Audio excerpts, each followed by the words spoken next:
Hello everyone, and welcome back to Mr. Sleepy Crime. I know many of you enjoy listening to these stories as you fall asleep. So before you drift off, I'd love for you to leave a comment letting me know where in the world you're tuning in from. And if you're enjoying the story, don't forget to like and subscribe. It really helps the channel grow. Before we begin, I want to acknowledge that this story involves real people and real tragedies. We tell these stories not for entertainment, but to remember the victims and perhaps help others recognize the warning signs that could prevent similar tragedies. For the best experience, feel free to lower the volume a little, just enough to let the story gently carry you off to sleep. Alright, please get comfortable, dim the lights, and let's dive into tonight's first story. Tonight, we're going to explore a story that begins with faith and ends in tragedy. A story about a family who gave up everything they knew to help others in one of the world's most impoverished places. But beneath the surface of their missionary work in the remote bush of Angola, Africa, something dark was growing. This is the story of Bo Schroyer, a man who was known as Officer Niskai in his hometown, a devoted father of 5, and a missionary who believed he was following a higher calling. Detroit Lakes, Minnesota. Population 10,000. The kind of small town where everyone knows your name, where neighbors wave from their porches, and where a police officer can walk children to school and be greeted with smiles. This was Bo Schroyer's world for many years, and by all accounts he thrived in it. Bo wasn't always a man of faith-driven missions. Before he became a missionary, he wore a badge. For 7 years, he served as a police officer in Detroit Lakes, and later as a school resource officer. The students gave him a nickname that tells you everything you need to know about the man: Officer Nice Guy. He was the kind of officer who showed up to International Walk to School Day, who took the time to know the kids by name, who believed in making a difference one interaction at a time. But Bo's path would take an unexpected turn. After his years in law enforcement, he transitioned into real estate, selling homes in the community he loved. He married Jackie, and together they built a life that seemed picture perfect on the surface. They had 5 children: Bella, Avery, Oakley, Iva, and Eden. The family became active members of the Lakes Area Vineyard Church, where their faith grew deeper with each passing year. Then, around the year 2020, something changed. Bo felt what he described as a calling, something pulling him toward a different kind of service. He told his friend, a man named Jessel, that God had led him down a different path. It wasn't enough to serve his community in Minnesota anymore. There were children suffering halfway around the world, children who needed hope, who needed food, who needed someone to tell them they mattered. Angola, Africa, a country struggling with poverty, crime, and instability. The U.S. State Department had given it a Level 2 travel advisory, warning about violent crime including armed robbery, assault, carjacking, and homicide. Local police, the advisory noted, lacked the resources to respond effectively to serious criminal incidents. It was exactly the kind of place most people would avoid. But to Bo and Jackie Schroyer, it was exactly where they needed to be. In late 2020, the Schroyers made a decision that shocked many of their friends and family. They would leave behind everything comfortable and familiar. They would sell their possessions, say goodbye to Detroit Lakes, and move their entire family to a remote bush village in Angola. They would become long-term missionaries with Sin USA, an organization that works in challenging places where sharing the gospel is difficult. People had concerns. They had questions. Moving to one of the world's poorest and most dangerous countries with 5 young children, was it wise? Was it safe? But the Schroyers were resolute. They believed this was their calling. In 2021, the Schroyer family arrived in Lubango, Angola. Lubango is a city of more than 900,000 people in southern Angola, where Portuguese is the primary language. For the Schroyers, who had never lived abroad before, the adjustment was immense. They knew no Portuguese when they arrived. Their first year was focused entirely on language learning, culture learning, and simply getting their bearings in a world completely foreign to them. They lived in a walled compound, necessary protection in an area where crime was rampant. Their ministry site was located next to an orange farm that had become a war zone. Thieves, driven by desperation and hunger, would risk their lives to steal oranges to sell. The farm had erected a 10-foot-high electric razor wire fence and hired 50 guards, who worked around the clock. But it wasn't enough. Shootings were common. Just a week before one of the Schroyers' trips back to Minnesota, a thief had been shot and killed in a machete fight. This was the environment where the Schroyers were raising their children. Their kids battled constant malaria. They faced robberies. They lived with the daily reality of violence, just beyond their walls. In a presentation at Country Faith Church back in Minnesota, Jackie spoke about how the difficulties had forced them to lean on their faith like never before. It caused us to grip onto Jesus like never before, she said, and he really sustained us every single step of our journey. Despite the hardships, the family seemed to be making an impact. They set up a soup kitchen that fed 300 street children once a week. They created a breakfast club where they taught children to memorize Bible verses in exchange for prizes. The local children began calling them Auntie Jackie and Uncle Bo. Their 10-year-old son Oakley had even made a close friend with a local boy named Bibazino. In a video from July, Jackie spoke enthusiastically about their work. She looked thinner than before, the toll of their life evident on her frame, but her words were full of conviction. No matter how hard it is, she said, we want to go back.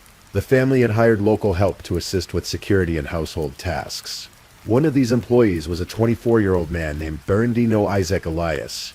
He worked as a security guard for the Schroyer family, part of the necessary protection in their dangerous neighborhood. What no one knew, what couldn't have been predicted, was that Bernardino Elias would become central to a plot that would destroy everything the Schroyers had built. October 2024. 3 years after the Schroyers had arrived in Angola, something was shifting beneath the surface. The family had recently returned from a trip to the United States over the summer, where they'd shared updates about their mission work at church services back home. Bill had promised to meet his friend Jessel for coffee, but that meeting never happened. Life was busy. There was always so much work to do. Back in Angola, tensions that had been building in secret were reaching a breaking point. According to Angolan authorities, Jackie Schroyer had developed a romantic relationship with their security guard, Bernardino Elias. The official investigation would later describe it as a relationship based on strong suspicions, but the evidence that would emerge painted a picture of something more concrete. 3 days before October 25th, Jackie and Bernardino allegedly went on a scouting trip together. They were looking for the right location, somewhere remote, somewhere isolated, somewhere a man could be killed without witnesses. Bernardino didn't plan to act alone. He recruited 2 other men, both in their early 20s, both with criminal records that included armed robbery and kidnapping. Isolino Mosalenga, KU, 23 years old, who went by the nickname Vin Diesel, and Gelson Guerrero Ramos, 22 years old. The 3 men were allegedly offered $50,000 total for the job. For young men in one of the world's poorest countries, it would have seemed like a fortune. On the morning of October 25th, the plan was set in motion. The men rented a car. They drove to Hampada, about 40 minutes from Lubango, to a remote area they had scouted with Jackie 3 days earlier. Then they waited. The call came in with an urgency that demanded immediate attention. Car trouble. The vehicle had broken down in a remote area. They needed help. Could Bo come? Bo Schroyer was the kind of man who would always help someone in need. It was in his nature, woven into the fabric of who he was. Former police officer, missionary, a man his friend described as someone who would give you the shirt off his back. When someone called for help, Bo responded. Jackie was with him when they left their compound. But according to the investigation, when they arrived at the scene, Jackie walked away. She went into the woods, leaving Bo alone with the men who had called for assistance. The breakdown was fake.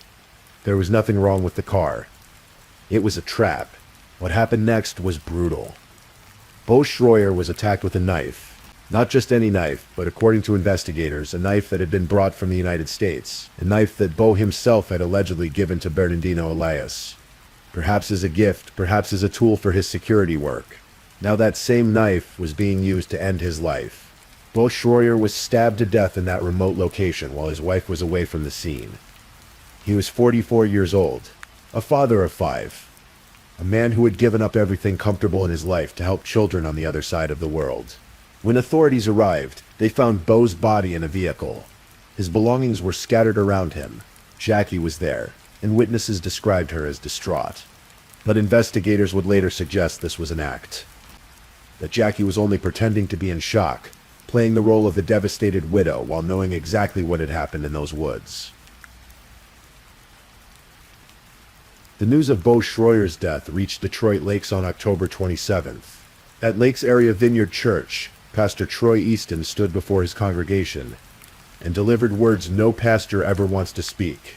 Bo Schroyer had been killed in an act of violence while serving in Angola. The details were limited, but the grief was overwhelming.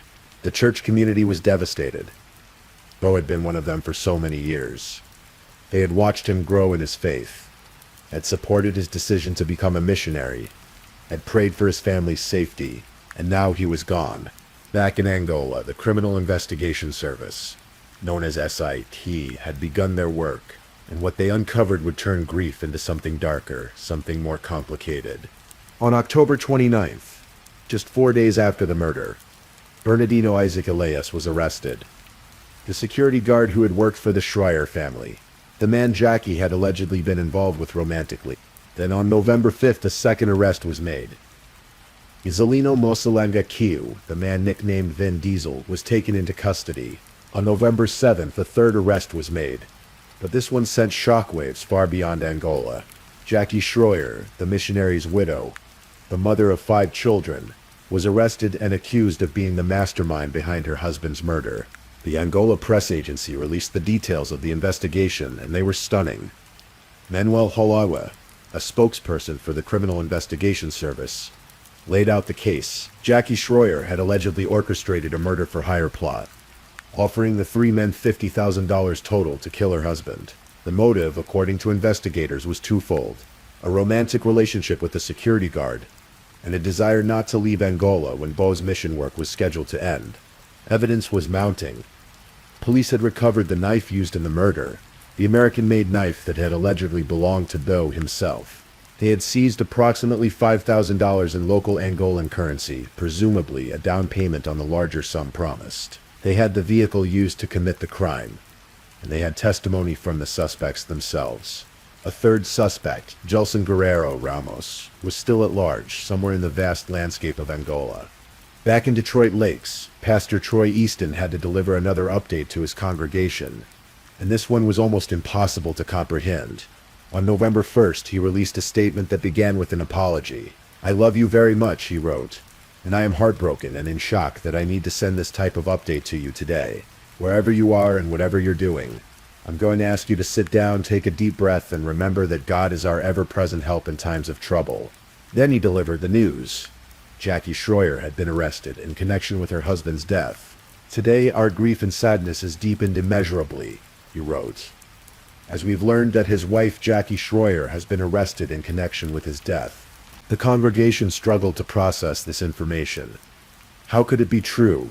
Jackie had been there, in their church, just months ago, talking about feeding street children and teaching Bible verses. She had been the missionary's wife, the mother who had moved her 5 children halfway around the world for their faith. The 5 Schroyer children were still in Angola when their mother was arrested. Arrangements had to be made quickly to bring them home to the United States, to shelter them from the chaos unfolding around them. By early November, they were back in America, being cared for by close family members with support from both SIM USA and Lakes Area Vineyard Church. Bo's body had to be brought home too. His sister Marina Rowering set up a GoFundMe page to help with the costs of his final arrangements and legal fees. Our beloved Bo was tragically killed in Angola, Africa, where he had moved to serve as a long-term Christian missionary, she wrote. Originally from Minnesota, Bo left behind his career as a police officer and real estate agent to answer a higher calling, dedicating his life to sharing hope and love in communities far from home. The circumstances surrounding his death, she noted, remained unclear, and the family was working tirelessly to seek answers and justice. The GoFundMe campaign eventually raised over $15,000. The community rallied around the children, around Bo's memory, around the incomprehensible tragedy that had befallen a family everyone thought they knew. On November 30th, 2024, a memorial service was held for Bo in Minnesota. Family and friends gathered to pray, to share their favorite Bo stories, to remember the man who had been Officer Nice Guy, the missionary with the generous heart. But Bo's body didn't arrive in the United States until December 14th. There were complications with the flight from Angola, delays at customs, Every delay was another reminder of how far from home Bo had died, how foreign and dangerous the world he tried to help had been. In Angola, the legal process moved forward. Jackie Schroyer remained in custody, held in an Angolan detention facility. She was represented by an Angolan attorney and 2 American attorneys. Both the FBI and the State Department were aware of the case, monitoring the proceedings from afar. In February 2025, Jackie was formally charged as a co-author in the murder of her husband. The trial that followed was described by Pastor Easton as thorough, monitored closely, conducted fairly, and carried out with integrity. But trials in Angola are different from trials in the United States. The justice system operates under different rules, different timelines, different standards. For those watching from Minnesota, it was a process shrouded in distance and translation, filtered through international law and diplomatic channels. The evidence presented at trial painted a devastating picture. The alleged romantic relationship between Jackie and a security guard, the scouting trip 3 days before the murder, the fake breakdown that lured Bo to his death, the knife that police said had been Bo's own, the cash seized as evidence, the testimony of the arrested suspects.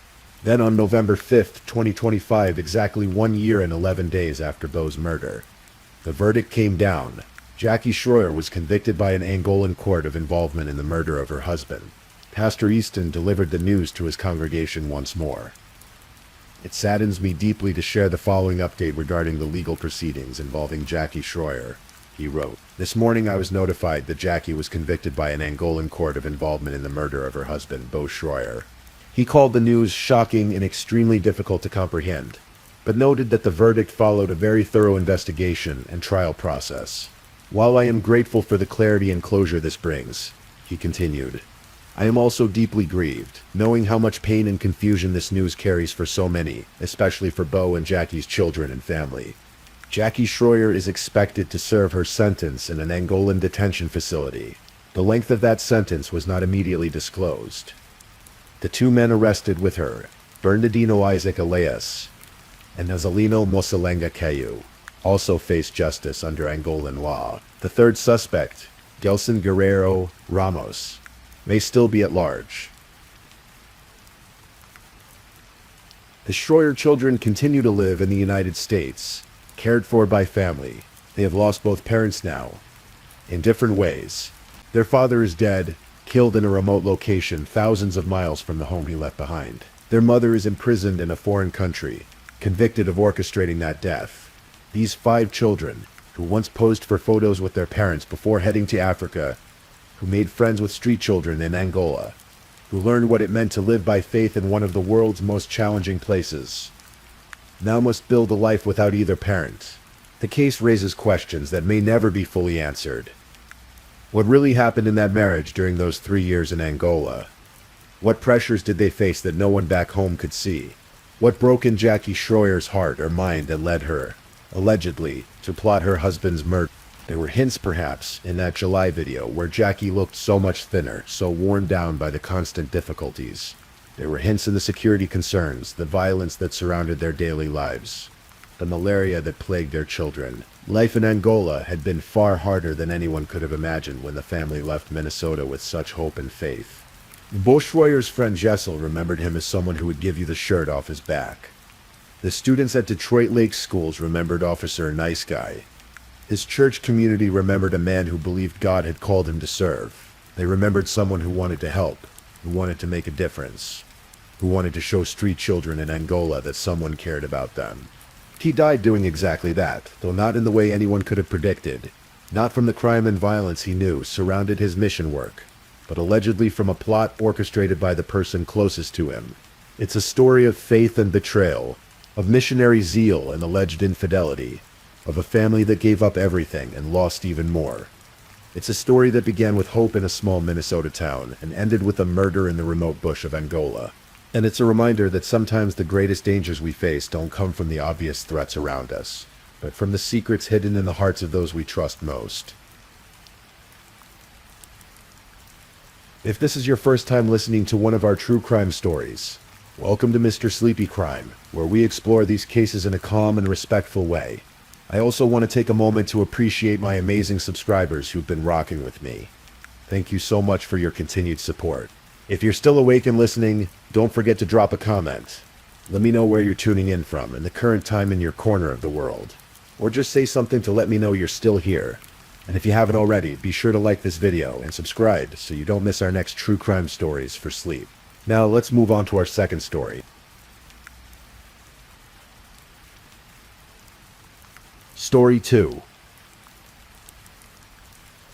Tonight I'll tell you about a case that began on what should have been the most joyful day of the year. This is the story of Ronnie Medina Pacheco, a woman whose dream vacation turned into a mystery that would span 2 years, cross state lines, and leave investigators searching for answers in the shadows of a Florida apartment complex. This case has everything that makes true crime both fascinating and deeply unsettling. A vanishing on Christmas Day, a roommate whose story didn't add up, and a trail of evidence that pointed to violence, where there should have been holiday cheer. Let me take you back to October 2022, when a 42-year-old woman from the Dominican Republic packed her bags with excitement for an extended vacation to Orlando, Florida. Her name was Ronnie Medina Pacheco, though her loved ones knew her simply as Ronnie. Ronnie had lived her entire life in the Dominican Republic, surrounded by the familiar rhythms of Caribbean life, the warmth of family always nearby, and the comfort of knowing her place in the world. But like many people, she dreamed of seeing more, of experiencing something beyond the boundaries of home. Orlando represented possibility: theme parks, American culture, perhaps even the chance to practice her English and meet new people. She wasn't running from anything. This wasn't an escape. It was simply a vacation, the kind that many people take without a second thought.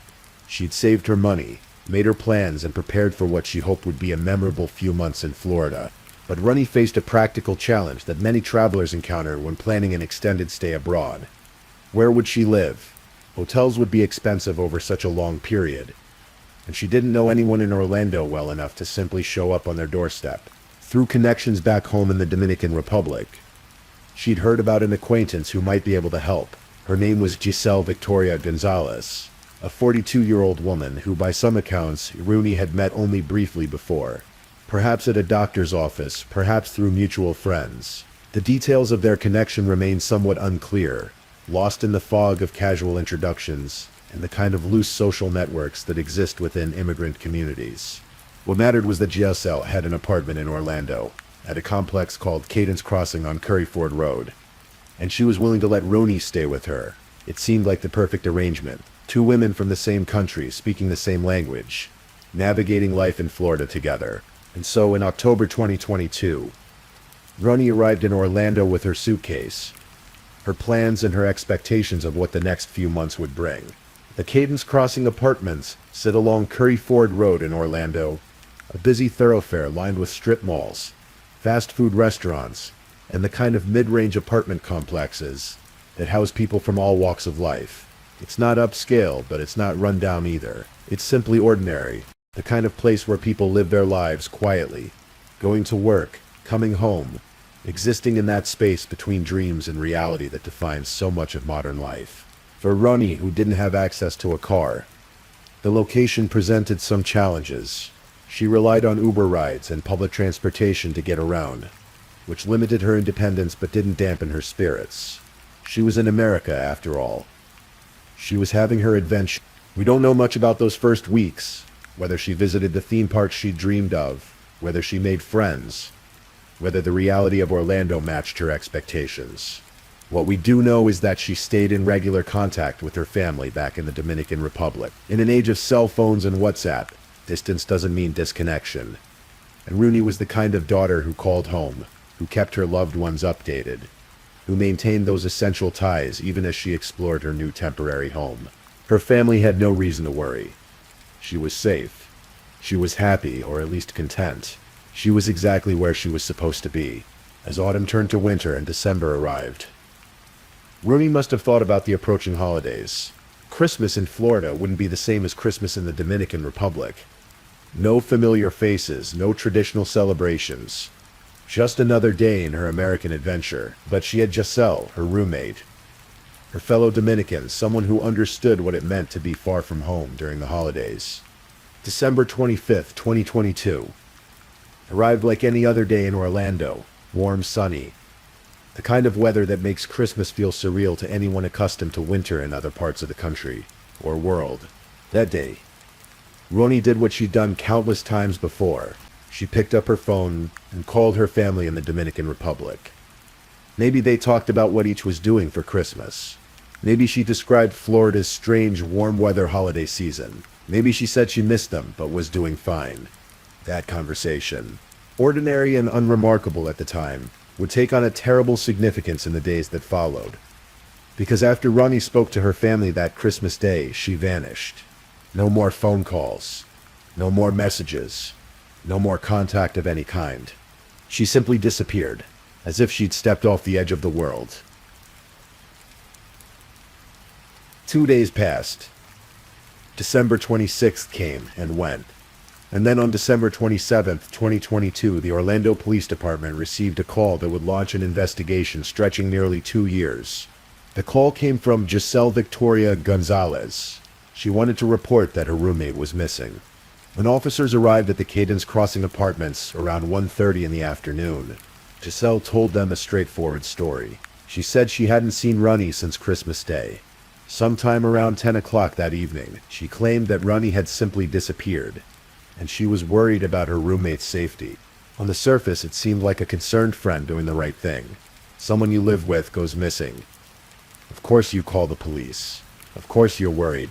But as the officers took Giselle's statement, something didn't sit quite right. In police work, there's often a distinction between what people say and how they say it. Experienced detectives develop an instinct for inconsistency, for the small details that don't align, for the story that sounds rehearsed rather than spontaneous. Giselle's account began to show cracks almost immediately. The timeline seemed off. The details changed slightly each time she repeated them. There were gaps in her story, moments she couldn't quite explain. The officers took notes, asked follow-up questions, and began to sense that something more complicated was unfolding than a simple missing person case. Meanwhile, back in the Dominican Republic, Roni's family was growing frantic. Christmas Day had been the last time they'd heard from her. Days were passing, calls went unanswered, messages disappeared into the void. This wasn't like her. Roni was reliable, connected, the kind of person who stayed in touch. When they learned that Giselle had reported her missing, they must have felt both relief and terror. Relief that authorities were now involved, terror at what her disappearance might mean. The Orlando Police Department treated the case with appropriate seriousness. A woman from another country, alone in a city where she knew virtually no one, with no vehicle and limited means of getting around, had vanished without a trace. The circumstances demanded investigation. They began the standard procedures, checking hospitals, reviewing security footage, interviewing anyone who might have seen Roni in her final days. And they focused particularly on Giselle, the last person known to have seen her, the woman whose story was already beginning to unravel. As detectives dug deeper into Giselle's account, the inconsistencies multiplied. Each time they spoke with her, details shifted. Her description of that Christmas evening changed. The timeline of when she'd last seen Roni became fuzzy, uncertain. She contradicted herself in ways both subtle and significant. These weren't the normal inconsistencies of memory, the kind of small variations that are perfectly natural when recounting events. These were deliberate seeming shifts, the marks of someone trying to control a narrative, to shape a story. The detectives knew they needed more than just suspicion. They needed evidence. And so they obtained a search warrant for the apartment at Cadence Crossing, the home that Roni and Giselle had shared. What they found when they executed that warrant changed everything. Orlando police would later describe the discovery as significant evidence indicating a violent incident had occurred. They've been careful not to reveal specific details. Those are being held for trial, protected from public view to preserve the integrity of the prosecution. But the language they used tells us enough. A violent incident. Significant evidence. In the apartment where Roni had been living, where she should have been safe, something terrible had happened. The nature of the evidence suggested that this was no longer a missing person case. This was something darker, something that pointed toward the worst possible outcome. The detectives now had reason to believe that Roni hadn't left the apartment voluntarily, that she hadn't simply wandered off or decided to disappear, that she had been the victim of violence. But there was a problem, one that persists to this day. Despite the evidence of violence, despite everything investigators found in that apartment, Roni's body was nowhere to be found. In criminal investigations, the absence of a body creates unique challenges. Without physical remains, it's harder to prove beyond doubt that someone is dead. It's harder to determine cause of death, to establish a clear timeline, to reconstruct exactly what happened. The legal term is no-body murder case, and they require prosecutors to build their case on circumstantial evidence, witness statements, and the kind of careful forensic work that leaves no room for doubt. The Orlando Police Department faced exactly this challenge. They had evidence of violence. They had a missing woman. They had a roommate whose story kept changing, but they didn't have Rooney. What followed was nearly 2 years of painstaking investigation. The Orlando Police Department didn't work alone. They brought in resources from multiple agencies at the local, state, and federal levels. This was now a potential homicide investigation, one that would require every tool in law enforcement's arsenal.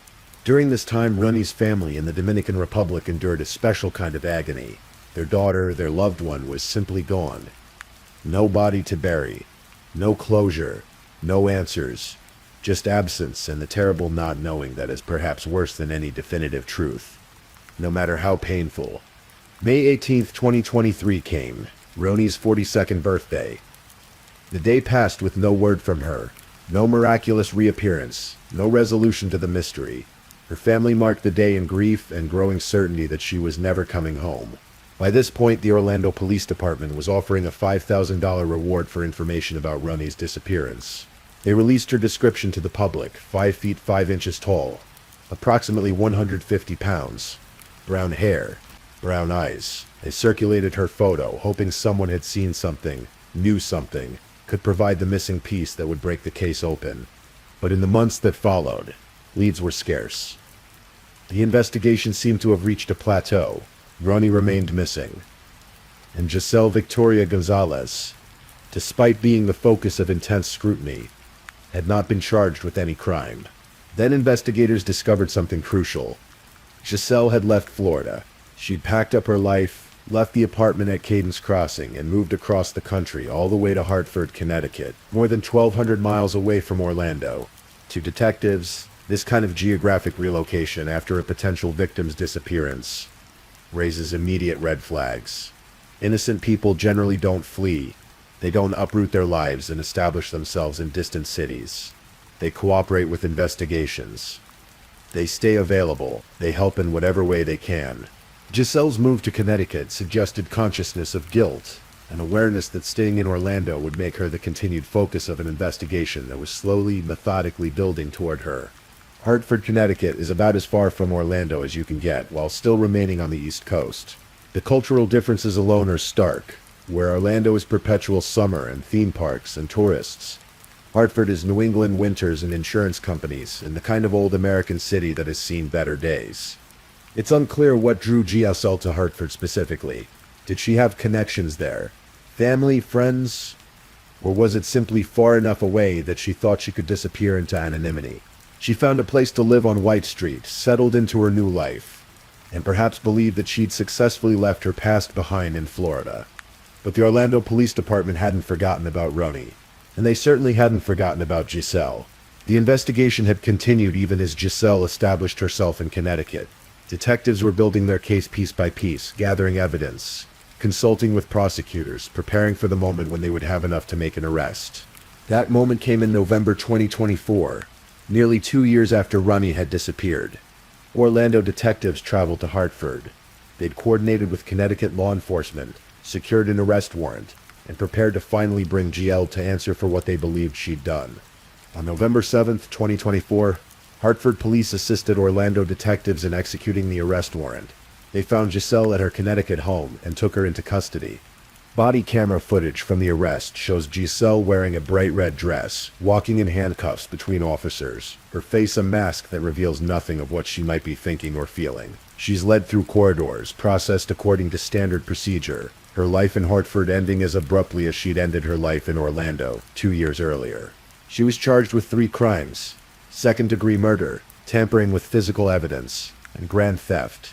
The murder charge spoke to what investigators believed had happened to Rennie.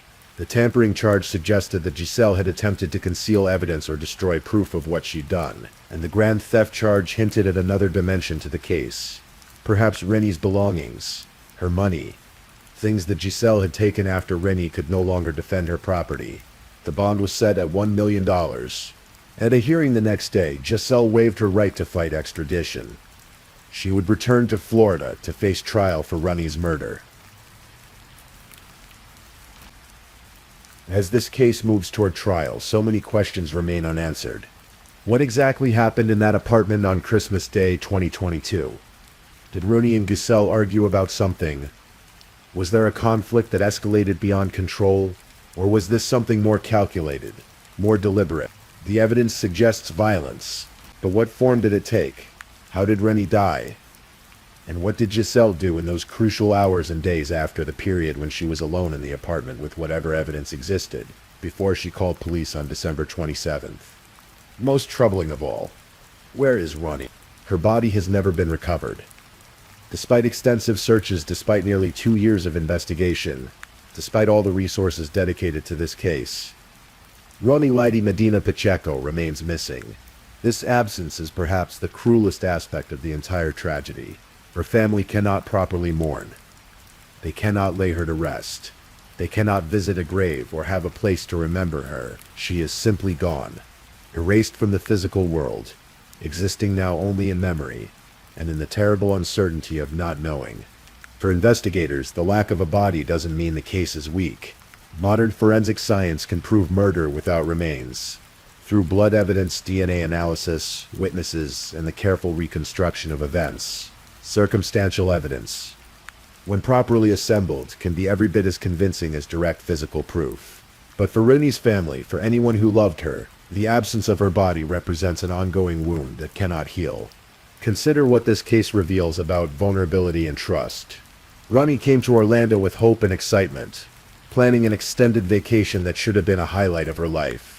She trusted Giselle, a fellow Dominican, someone who seemed to offer safety and familiarity in a foreign place. That trust, if investigators' theories are correct, was betrayed in the most fundamental way possible. Rennie had no car, no extensive social network in Orlando, no way to easily disappear on her own. She was dependent on her roommate for rides, for local knowledge, for the basic navigation of life in an unfamiliar city. This dependence made her vulnerable in ways she probably never considered.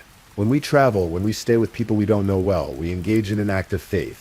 We believe that people are fundamentally decent, that hospitality means safety, that the stranger offering us a room is doing so out of kindness rather than darker motives. Most of the time, that faith is rewarded. People are decent, hospitality is genuine, strangers prove trustworthy.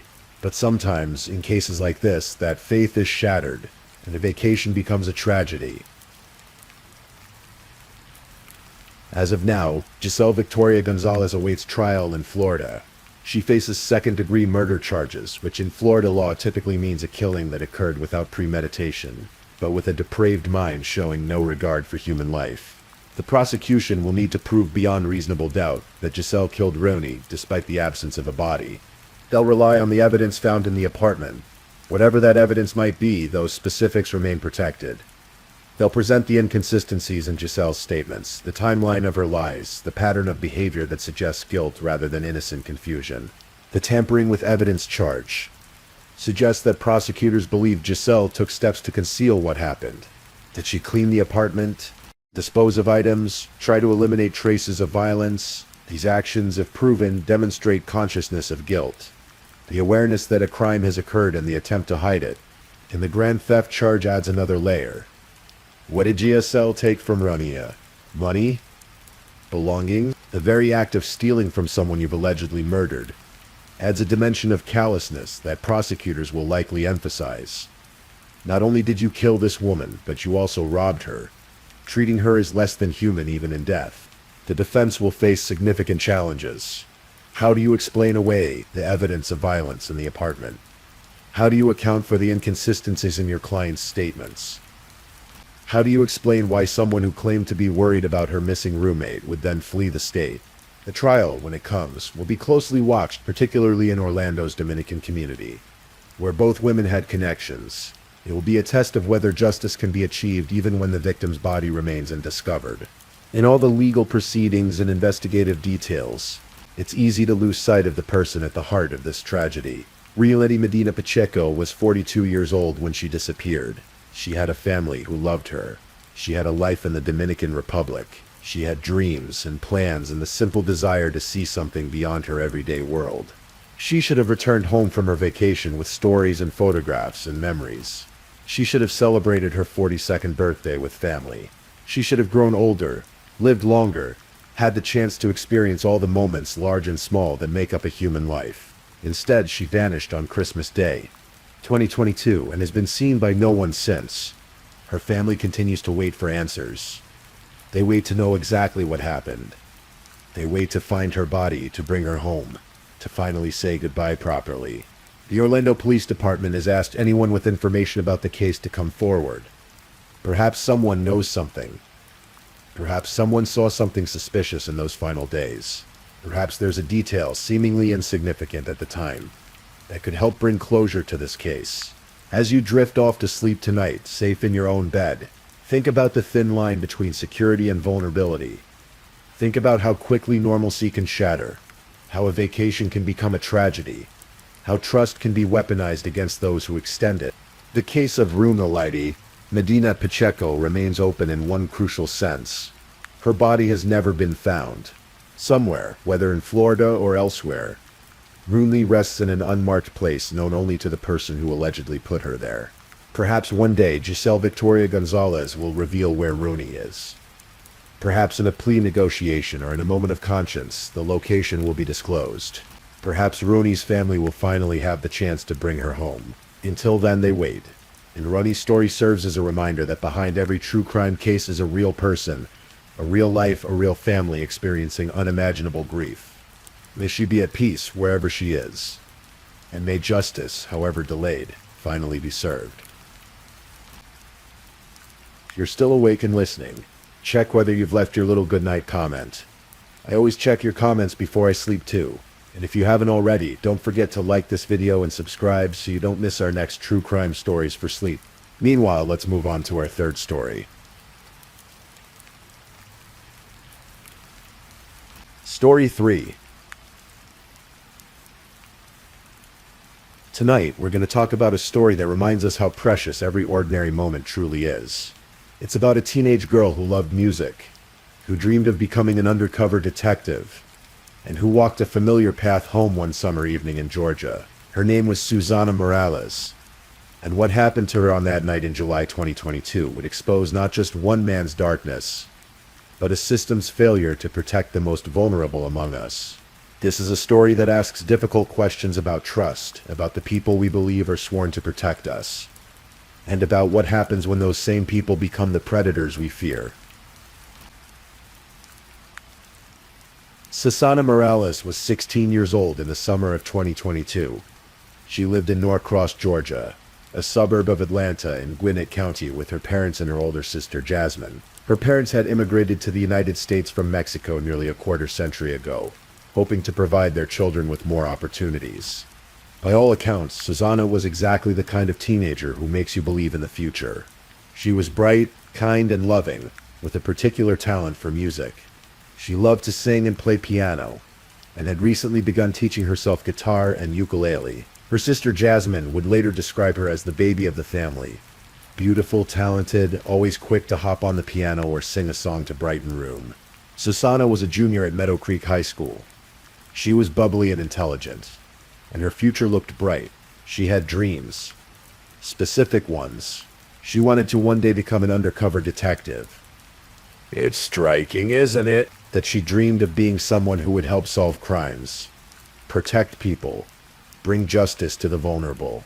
That detail would become unbearably poignant in light of what was to come. In May of 2022, Susana met a boy named Axel Zaragoza. They started dating within a month. When Axel would later testify about Susana, his description of her was simple and genuine. She was really uplifting. She was nice to everybody. She was a really loving person, he said. This was Susana's world. In the summer of 2022, school, family, music, a new boyfriend, friends she could walk to visit on a warm evening. An ordinary teenage life, filled with all the small joys and dreams that make up a young person's universe. But there was someone watching, someone whose darkness Susanna couldn't possibly have imagined.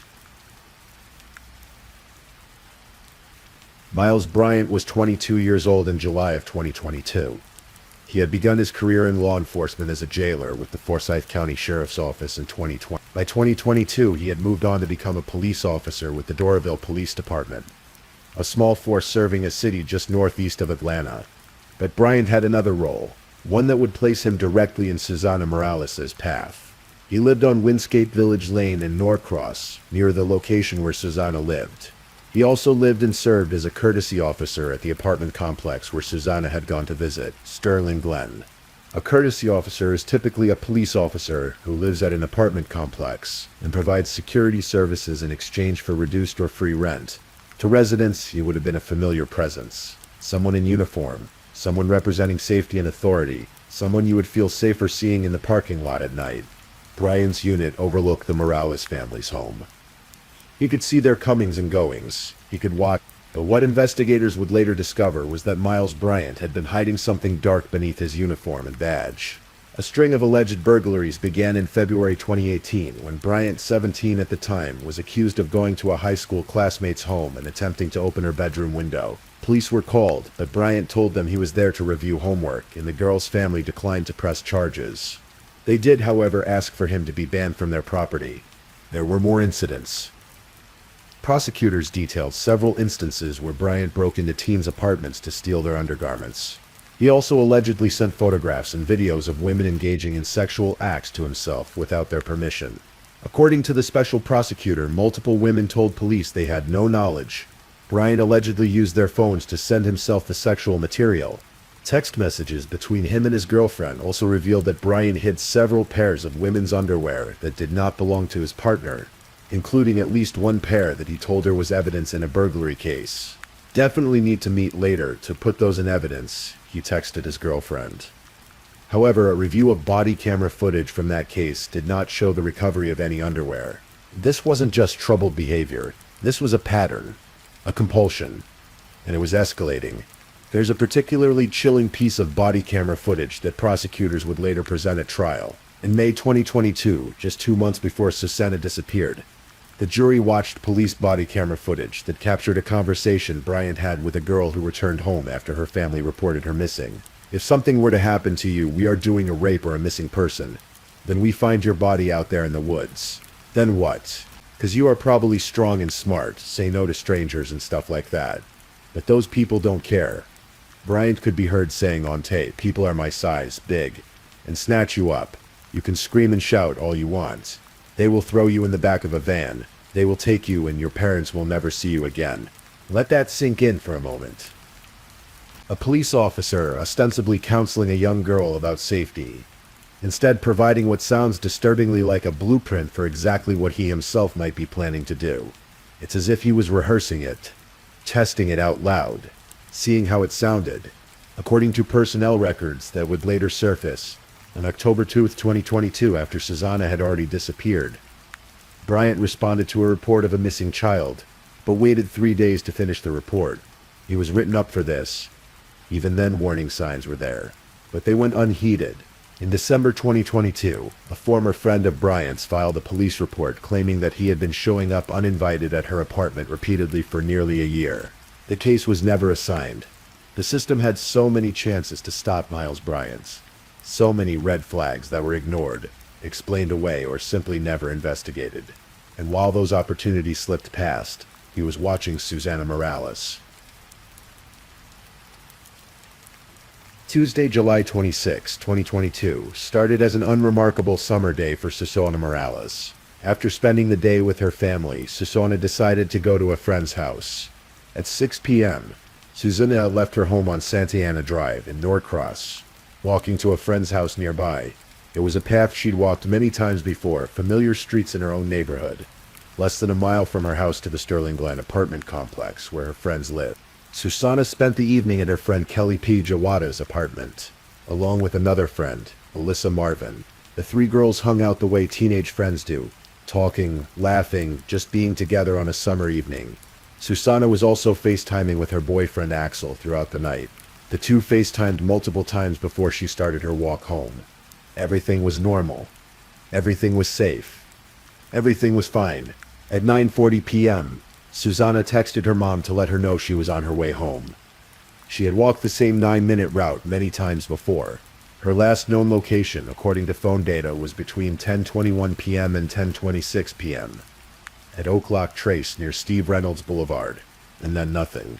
Susanna's phone went dark. She never made it home.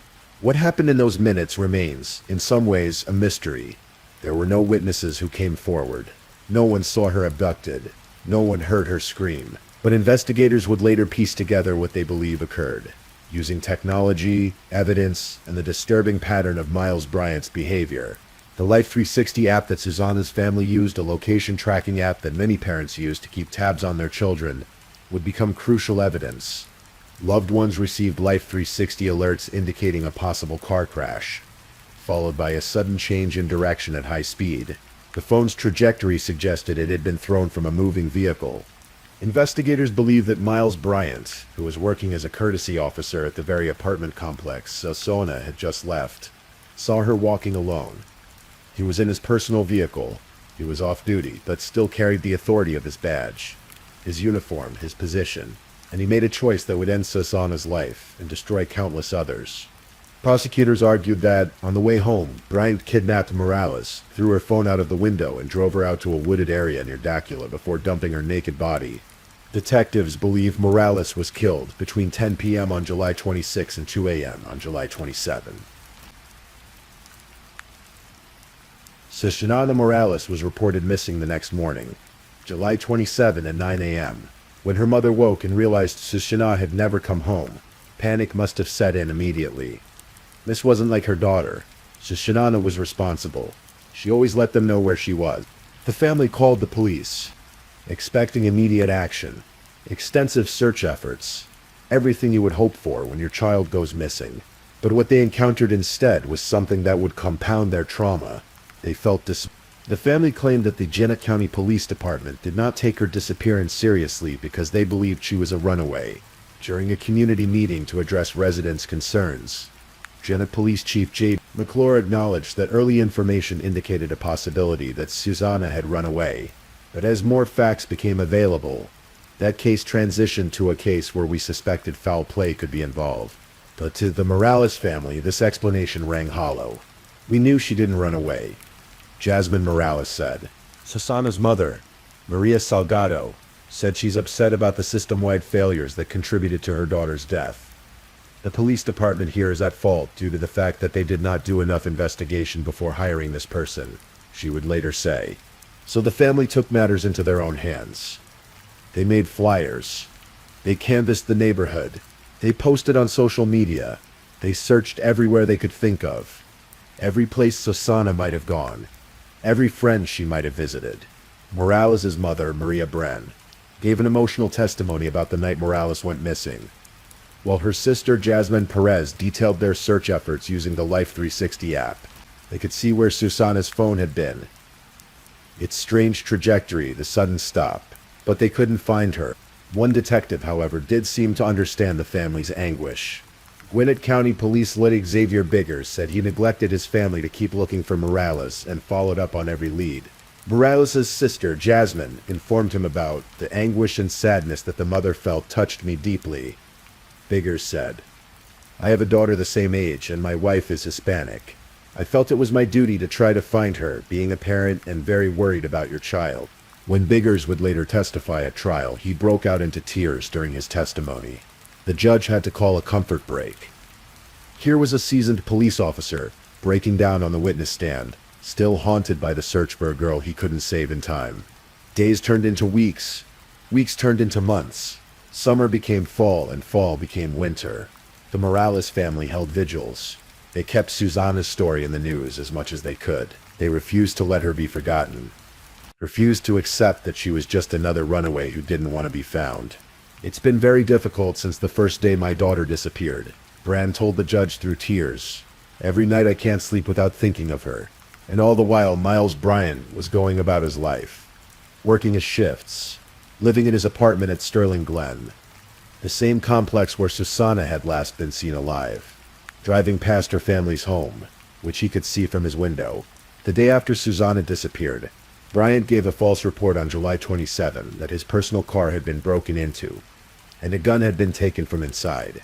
Just covering his tracks, investigators would later believe, getting ahead of any questions about why his gun might turn up somewhere. It shouldn't be. Months passed. 6 long, agonizing months of not knowing. On February 6, 2023, Susanna's remains were found in a wooded area off of Highway 316 on the Gwinnett-Barrow County line. Matthew Gilbert was off-roading when he found remains along Drowning Creek Road, which was about 20 miles from where Morales was last seen. There were skull bones scattered throughout the woods, he said. 20 miles. Susanna had been just 20 miles away this entire time, in a wooded area near Dacula that most people would never have reason to visit.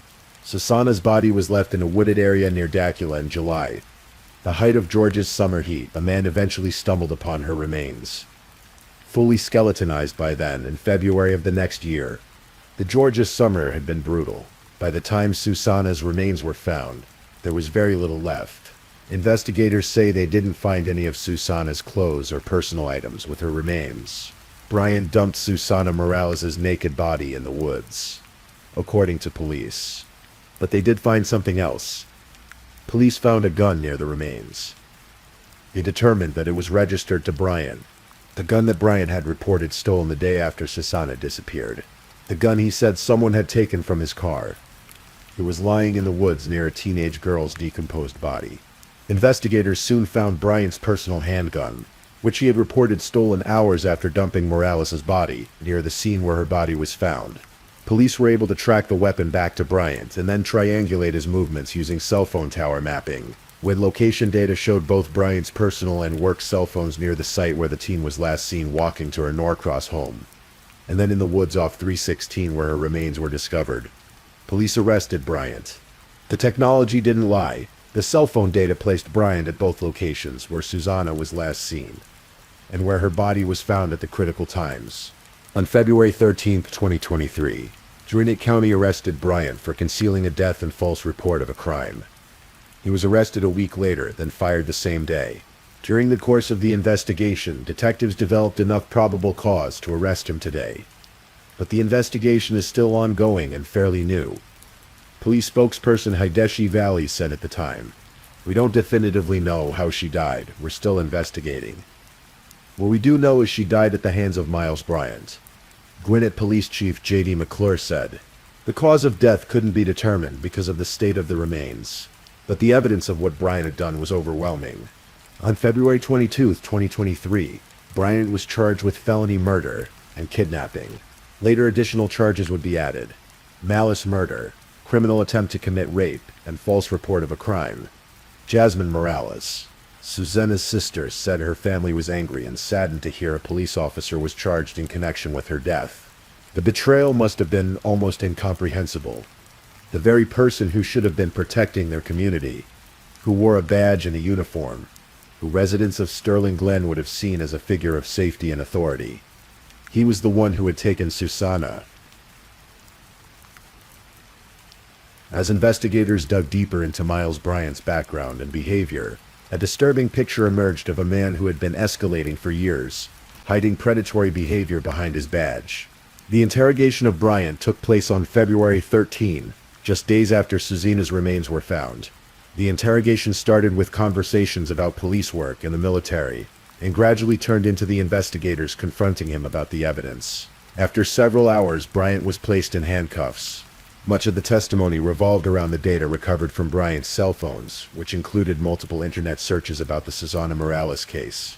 One of the searches found was how long does it take a body to decompose, while other searches were for news articles relating to Morales' remains being found and her disappearance. He had been following the case, following the search for Susanna, watching as her family pleaded for information, as detectives followed leads that went nowhere, and he said nothing. Bryant's ex-girlfriend, Avion Smyer, testified about their arguments the night Morales disappeared, and noted suspicious scratches on Bryant's truck. Synovia Parks testified she and Bryant were longtime friends who dated for a few years. She testified that they continued to live together at the Sterling Glen apartment complex for a time after breaking up in June 2022, just a month before Susanna disappeared. The prosecution played ring camera video capturing the defendant attempting to break into the residence of a longtime friend. That December, she testified the defendant was stalking her and showed up at her house uninvited on multiple occasions. Even after Susanna's death, even as her family was desperately searching, even as police were investigating, Brian continued his pattern of stalking and harassment. The danger he represented didn't stop with Susanna. It was ongoing. Detective William Merkley testified about Bryant reporting his gun stolen, finding it odd that Bryant did not want an investigation into the theft. Most people whose firearms are stolen would want police to investigate, to try to recover the weapon, to file a proper report for their records. But Bryant specifically didn't want that, because he knew exactly where that gun was. He had placed it there himself. The trial of Miles Bryant began in June of 2024, nearly 2 years after Susanna's death. "You don't have to like my client," his attorney said in court. "In fact, in the conclusion of this trial, you are going to think he is the most callous, uncaring coward you have ever seen. However, he is not guilty of the murder." It was a remarkable opening statement, essentially admitting that Bryant was a terrible person, but arguing that being terrible didn't mean he was a murderer. Bryant's defense attorney caught the eye of many during her opening statements, calling her client cold and callous and warning the jury they were going to not like Bryant. When asked why she chose to present her client in that fashion, she said, "Well, just because of the family not knowing for 7 months. That's awful. I mean, I'm a parent. Any parent. I could not imagine what she went through." The prosecution, however, had a very different characterization. Special Prosecutor Brandon Delfont called Bryant a cop turned killer. "He is evil. He is a monster and a predator. And he used his badge and his uniform to do it," Delfont told jurors. Over the course of the trial, Susanna's loved ones took the stand to paint a picture of who she had been. Her mother testified, needing an interpreter to share her pain in the language most comfortable to her. Her sister Jasmine spoke about their searches using the Life 360 app, about the screenshots showing Susanna's phone's strange trajectory that night. Susanna's boyfriend Axel testified about their relationship, about how kind and loving she had been, about their FaceTime calls the night she disappeared. Her best friends Kelly and Alyssa testified about that last evening they spent together, when everything had seemed so normal, so safe. And then there were the detectives and investigators. The forensic evidence, the cell phone data, the searches on Bryant's phone. Bryant's defense attorney talked about what she believed to be the most damaging piece of evidence presented against Bryant during the course of the trial, which she said was the Life 360 app that displayed Bryant's location near where Morales' remains were ultimately found in Dacula. The technology couldn't be explained away. Both of Bryant's cell phones, his personal phone and his work phone, pinged at the location where Susanna was last seen, and then at the remote wooded area where her body was found, during the critical hours when she disappeared. On Tuesday, Bryant told the judge he would not testify on his own behalf. The defense team rested its case without presenting a single witness. It was a calculated decision. Bryant's attorney would later explain that there was evidence that had been kept out of the trial that could have come into play if he testified. Evidence of his other alleged crimes, his pattern of predatory behavior that prosecutors had fought to introduce. On Wednesday, June 12, 2024, the jury began their deliberations. The verdict came back quickly. After a week of trial, a Gwinnett County jury found former Doraville police officer Miles Bryant guilty of killing and kidnapping 16-year-old Susanna Morales. Bryant, 23, was found guilty of malice murder, felony murder, kidnapping, and false report of a crime. The jury found Bryant not guilty on the criminal attempt to commit rape charge. Judge Tamala Adkins sentenced Bryant to life in prison without parole. Bryant also spoke briefly before the sentencing. "I just want to apologize to everybody and the victim's family. That's it," he said. "Too little, too late."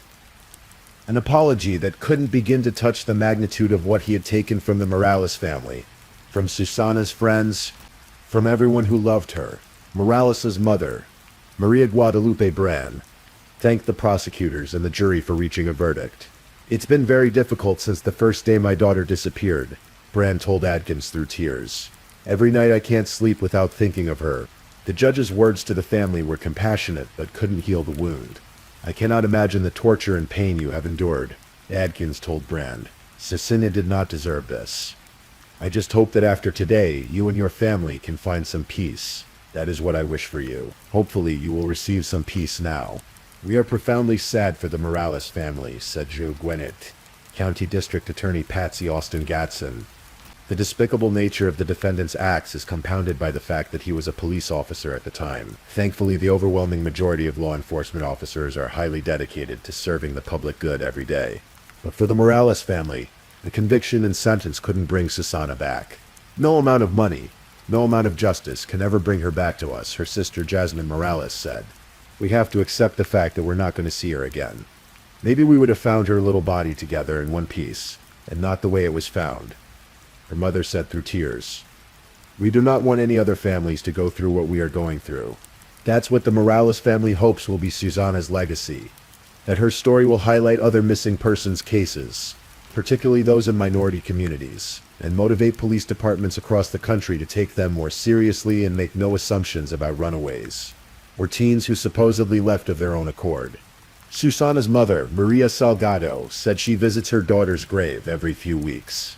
I think it brings some kind of peace to me, knowing that she's here, Salgado said.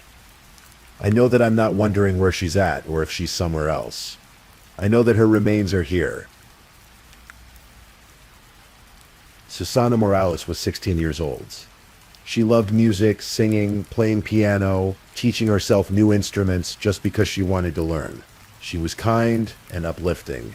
She wanted to become an undercover detective, to be someone who helped people, who solved mysteries, who brought justice. She walked a path she had walked dozens of times before, from her friend's apartment to her family's home. 9 minutes. Less than a mile. She texted her mom to say she was on her way. She was doing everything right. But Miles Bryant saw her walking alone that night, and he made a choice that would end her life and devastate everyone who loved her. And because he wore a badge, because he held a position of authority, because the system had failed to act on the multiple warning signs about his behavior, he was in a position to do exactly what he did. This case raises uncomfortable questions that we need to sit with. How many chances did the system have to stop Miles Bryant before he killed Susana Morales? The attempted break-in when he was 17. The stolen underwear. The inappropriate searches on women's phones. The stalking complaints. The disciplinary issues at work. The chilling conversation with a young girl about how someone could abduct her. Each of those moments was a red flag. Each of them was an opportunity to intervene, to investigate, to prevent.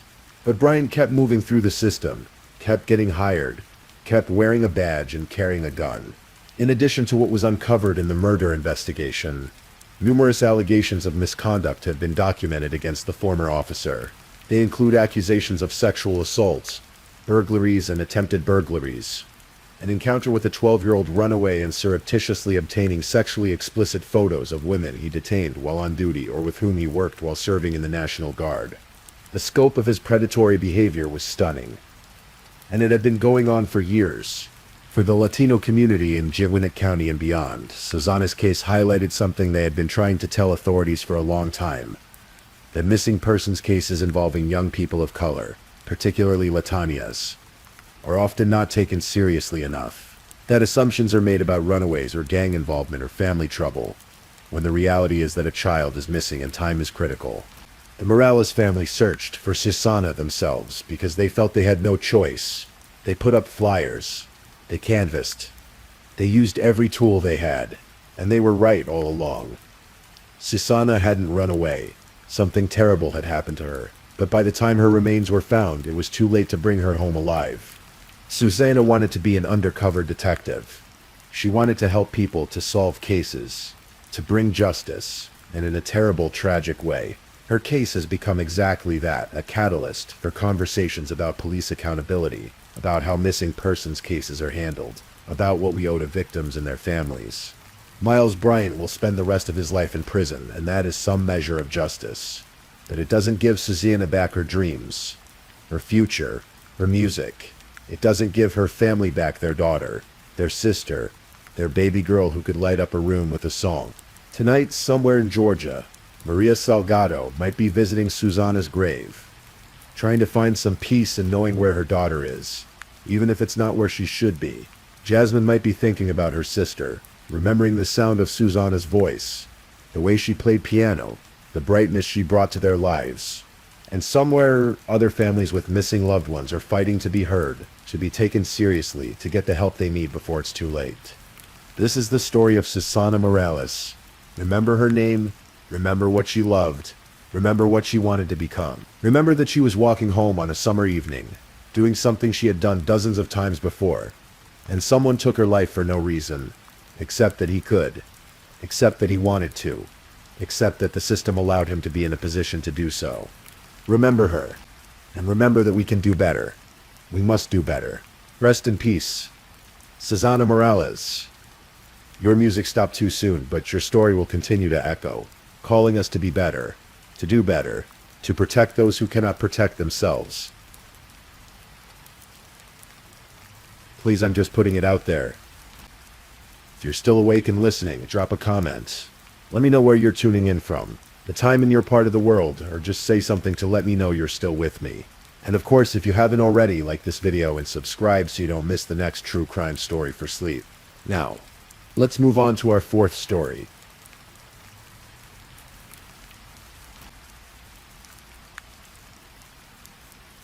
Story 4. Tonight, I'm going to tell you about a case that haunted a quiet Pennsylvania community for over 2 decades. It's a story about a young woman whose life was stolen on a cold December morning, and about how advances in science finally brought answers when all hope seemed lost. This is the story of Christy Mirak. Let me take you back to Lancaster County, Pennsylvania. In the early 1990s, picture rolling farmland dotted with Amish buggies, small towns where everyone knows everyone, and a community built on wholesome values and quiet traditions. This was the world Christy Mirak called home. Christy Ann Mirak was born on November 3rd, 1967, in the town of Shamokin, Pennsylvania. Her parents, Vincent and Geraldine Mirak, raised her to be confident, compassionate, and dedicated. From a young age, Christy knew she wanted to be a teacher. It wasn't just a career choice for her, it was a calling. After college, Christy settled into an apartment complex just outside downtown Lancaster with some of her closest friends from school. These women were inseparable.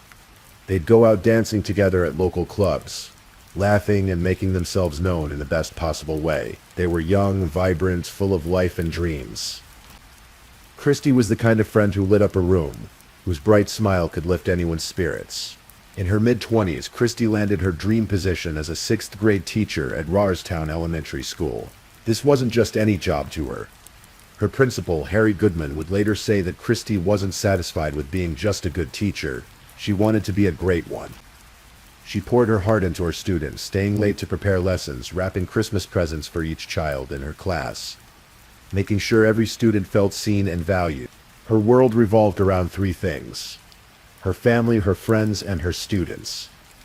At 25 years old, Christy Mirak was exactly where she wanted to be in life, doing exactly what she loved. Her entire future stretched out before her like an open road. But on December 21st, 1992, just days before Christmas, that road came to a sudden and violent end. It was a Monday morning, cold and gray, a kind of December day when your breath fogs in front of you, and the world seems to move a little slower. Inside Rarstown Elementary School, students were arriving for one of their last days before winter break. There was an excitement in the air. Christmas was coming. Presents were wrapped. Vacation was within reach. But something was wrong. Christy Mirak hadn't shown up for work. This wasn't like her. She hadn't called in sick. She simply wasn't there.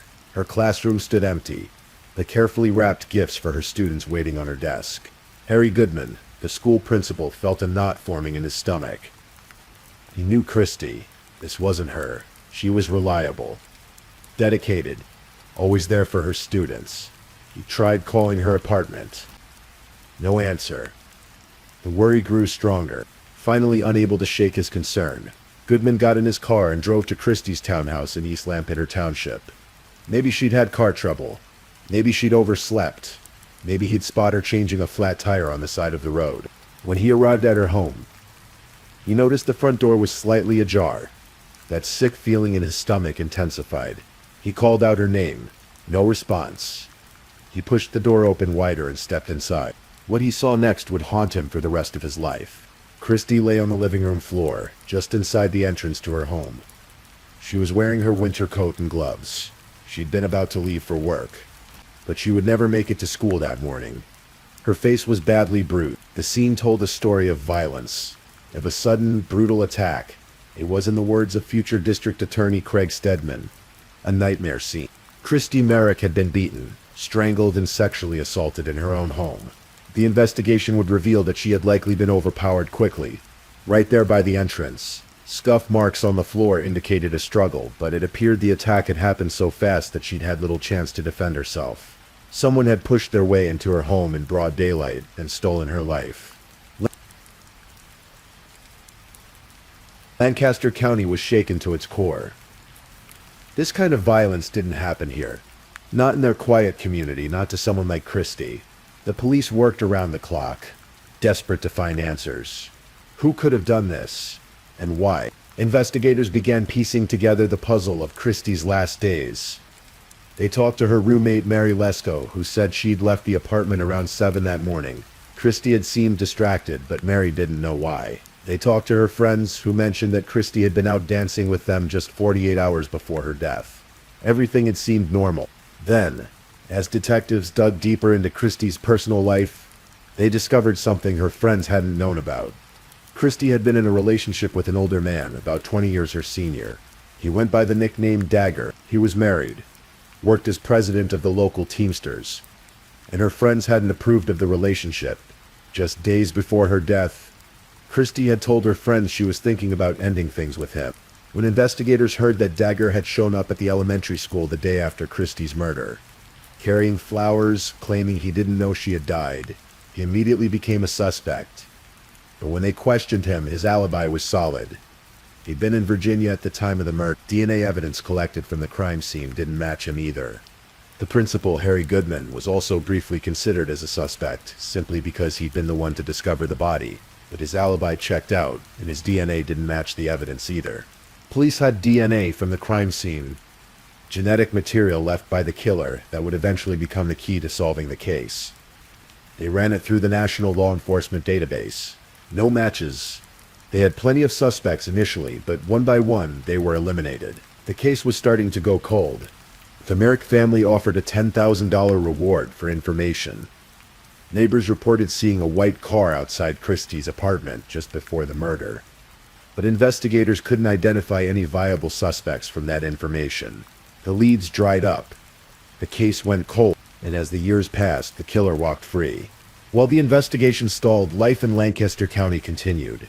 And at the center of the local entertainment scene was a man named Raymond Charles Rowe. Everyone knew him as DJ Freeze. Rowe was born in 1968, making him just a year younger than Christy. He'd grown up in Lancaster, attending J.P. McCaskey High School, though he never graduated. In the mid-1980s, as a teenager, he'd started out as a breakdancer, then transitioned into DJing house parties. He had a natural talent for reading a crowd, for keeping the energy going, for making people have a good time. By 1992, the year Christy was murdered, Rowe was building a reputation. He'd gotten married young, at 19. But that marriage would end in divorce. He was working at the Chameleon Club, Lancaster's renowned live music venue, where he would eventually become the house DJ for 15 years. He was becoming a fixture in the local scene. Interestingly, in August of 1992, just 4 months before Christie's murder, Raymond Rowe and his fiancée at the time organized an anti-violence rally in Lancaster Square. There he was, publicly advocating against the very kind of violence he would soon commit. It's one of those chilling ironies that make this case so unsettling. After Christie's death, Rowe's life continued to evolve. He traveled to Chile in 1996, working at clubs in a tourist area. He came back to Lancaster in 1997 and opened a retail store called 12 Spot Sound, where he sold recorded music, clothes, and DJ equipment. He even launched Lancaster's first DJ school, teaching more than 24 aspiring DJs in central Pennsylvania. His personal life was turbulent. He would be married 4 times over the years. But professionally, DJ Freeze was thriving. He built Freeze Entertainment into a successful business, DJing weddings, parties, school events, and corporate functions throughout central Pennsylvania and beyond. He worked events in New York and New Jersey. He was a regular on local radio stations. His website boasted that while many DJs followed in his footsteps, there was only one recognized leader in the central PA area. People who knew him described him as an upstanding guy, a big advocate for first responders who offered them discounts and appeared at charity events. One competitor said that anyone who had used Roe for an event had nothing but great things to say about him. He was a regular churchgoer, a father, a successful businessman, and all the while he carried a terrible secret. Raymond Roe had lived just 4 miles from Christy Nirak when he killed her. He may have crossed paths with her at clubs or events. She was young, loved dancing, and Roe was DJing at local venues. But investigators found no clear connection between them. No one, including Roe's own family, knew if he'd ever even met Christy Nirak. For 26 years, Roe lived freely in the same community where Christy had died. For 26 years, he was at liberty longer than Christy had been alive. For 26 years, her family waited for answers, but science was about to catch up with them. By 2015, 23 years after Christie's brutal murder, the case files had yellowed with age. The initial burst of investigative energy had long since faded. Christie's family was frustrated. The community was frustrated. The case seemed destined to remain unsolved forever. But then, the Lancaster County District Attorney's Office took over the investigation. And among the prosecutors was a woman named Christine Wilson. She'd been a senior in high school when Christie was murdered, and she'd always felt a personal connection to the case. She thought it could benefit from a fresh set of eyes. Wilson dove into the case files with an almost obsessive dedication. She spent her nights and weekends reading and rereading thousands of pages of reports, looking for something, anything, that might have been missed. Years passed by, she would later say. The family was becoming very frustrated. Investigators were becoming frustrated. And the public was also very frustrated. The public was frustrated that this murder had occurred of this young, thriving female, and there were no answers. Wilson and her team knew they had one advantage. The original investigators hadn't. DNA. The genetic material left at the crime scene was solid evidence. If only they could find a match. They began working with a company called Parabon Nanolabs, which specialized in cutting-edge DNA analysis. In 2016, Parabon used the DNA evidence to determine the genetic phenotype of Christie's killer. They discovered he was a mix of Latino and European descent. Using this genetic information, they created a composite sketch of what the killer might look like. It was eerily specific, but it didn't produce any viable suspects. The sketch went public, but no one recognized the face staring back at them from the news reports. The case seemed to be at another dead end. But then in 2018, everything changed. The Golden State Killer case had just broken national news. After decades of terror, Joseph James DeAngelo had been arrested using a revolutionary new technique, genetic genealogy. Investigators had uploaded crime scene DNA to a public genealogy database called GEDmatch, where people voluntarily submit their DNA to find relatives. The database found matches to DeAngelo's relatives. And from there, investigators were able to build a family tree and identify him.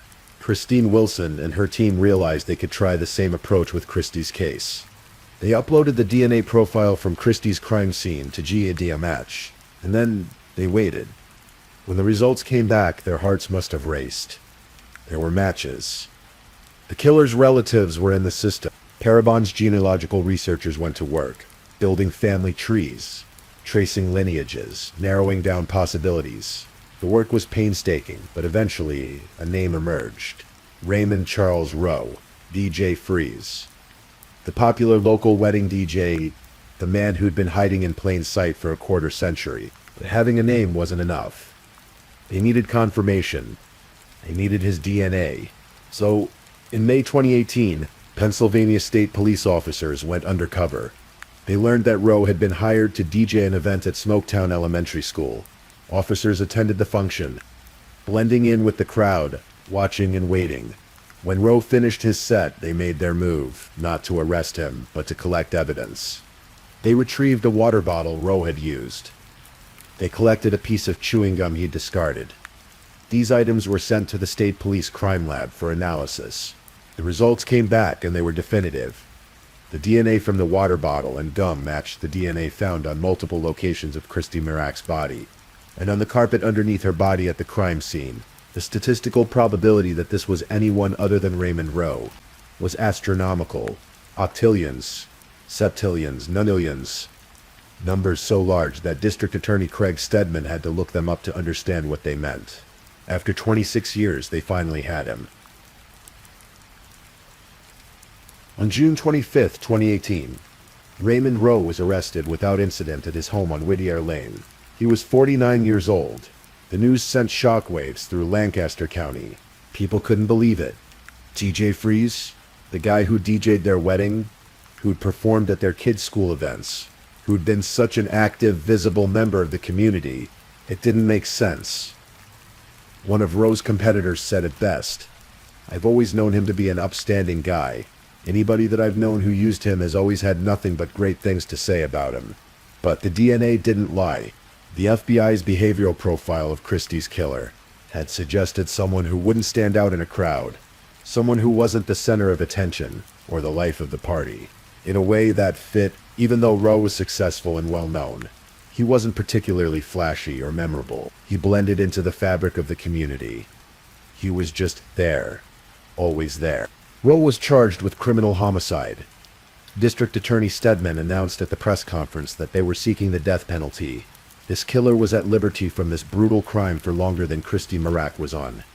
"This earth alive," he said. "It's so disturbing. You have a truly innocent victim.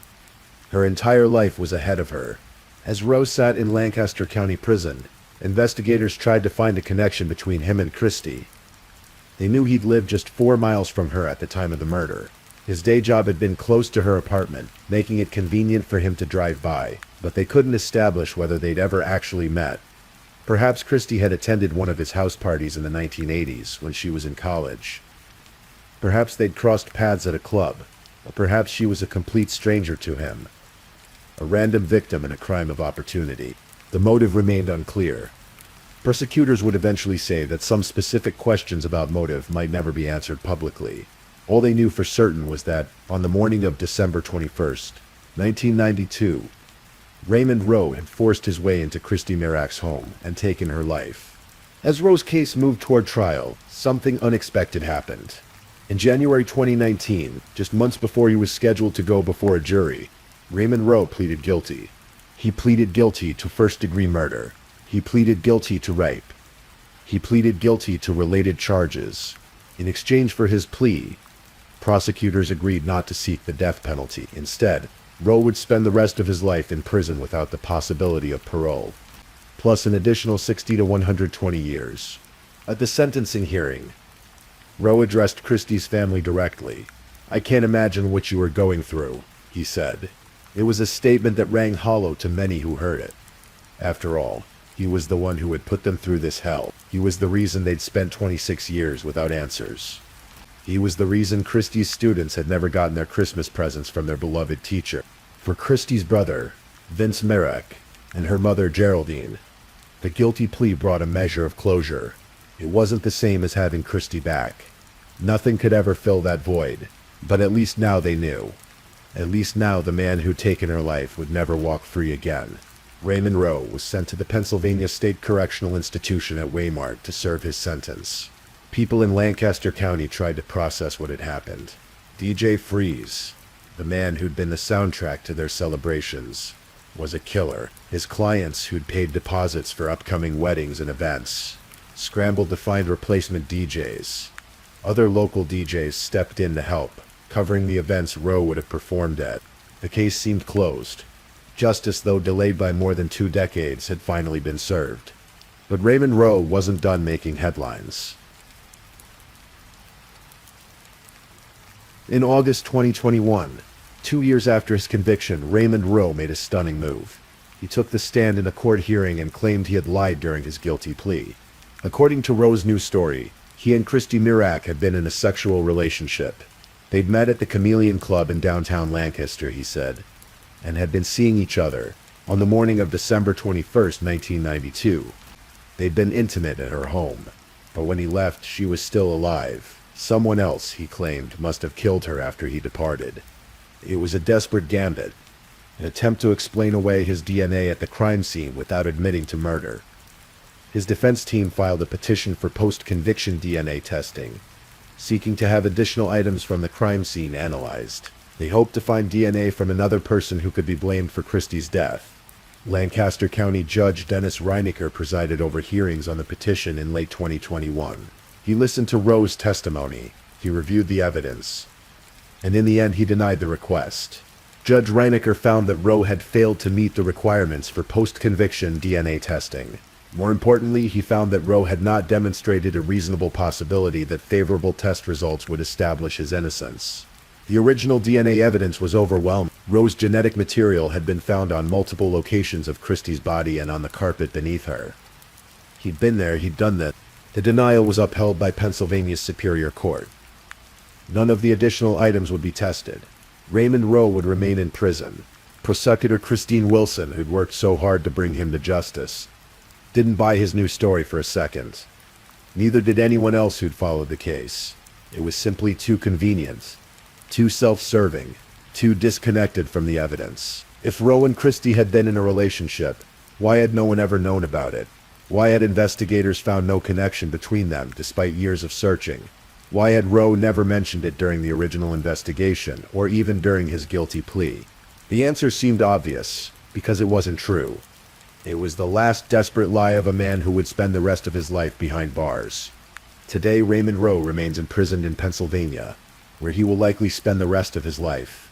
The man who once brought music and celebration to Lancaster County now sits in a cell, his days of freedom forever behind him. For Christy Mirak's family and friends, the resolution of the case brought a bittersweet mixture of relief and renewed grief. After 26 years of not knowing, they finally had answers. But those answers couldn't bring Christy back. They couldn't undo the pain of all those years spent wondering. They couldn't restore what had been stolen that December morning. The case became a landmark in the use of genetic genealogy to solve cold cases. It was one of the early successes of this revolutionary technique, coming just a month after the arrest of William Earl Talbot II. In another cold case using the same technology, the Myriad case demonstrated that even decades-old crimes could be solved if investigators were willing to embrace new science and never give up. Christine Wilson, the prosecutor who dedicated countless nights and weekends to the case, found the resolution deeply rewarding. Cold cases are so important to continue working, she said, because a person murdered 30 or 40 years ago is no less significant than a person murdered last week. Family members of cold case homicide victims are living in a horrible state of constant sadness due to the great unknown. The case also serves as a reminder of how well a killer can hide in plain sight. Raymond Rowe wasn't a loner lurking in the shadows. He was a successful businessman, a father, a churchgoer, someone people trusted with their most important celebrations. He was, by all outward appearances, normal. And that's perhaps the most unsettling aspect of this story, that someone capable of such violence could walk among us, smile at us, entertain us, and we'd never know what darkness they carried inside. Think about Christy Mirak for a moment. She was 25 years old. She'd just started her career. She was doing what she loved, teaching children, making a difference in their lives. She had dreams, plans, a future stretching out before her, and in one violent moment, all of that was taken from her by someone who, for reasons that remain unclear, decided her life was his to take. Her students never got their Christmas presents. Her parents lost their daughter. Her friends lost someone who lit up their lives. And Lancaster County lost a bright young teacher who'd only just begun to make her mark on the world. But Christie's story didn't end with her death. It continued through the dedication of investigators who refused to let her case go cold, through advances in science that made the impossible possible, through the determination of people like Christine Wilson who believed that justice delayed was better than justice denied. In the end, the DNA that Raymond Rowe left behind that morning in 1992 became his undoing. He probably thought he'd gotten away with it. After all, he lived freely for 26 years. He built a career. He raised a family. He became successful. He was in the eyes of his community one of them. But the science was always waiting. The evidence was always there, and eventually, inevitably, it caught up with him. Let this story settle over you as you drift towards sleep. Think about the fragility of life, about how a single morning can change everything. Think about the dedication of people who refuse to let the forgotten remain forgotten, who work tirelessly in the service of justice even when it seems hopeless. Think about Christy Murak, a young woman who wanted nothing more than to be a great teacher, who wrapped Christmas presents for her students, who smiled brightly and loved deeply. She deserved so much more than the 25 years she got. But her story, her memory, lives on in the case that bears her name, in the justice that was finally served, and in the reminder that we should never give up on those who can no longer speak for themselves. And somewhere in Pennsylvania, in a quiet cemetery, Christy rests, no longer waiting for answers, no longer a cold case, but finally, at long last, at peace. Please, if you're still awake, let's move on to our last story.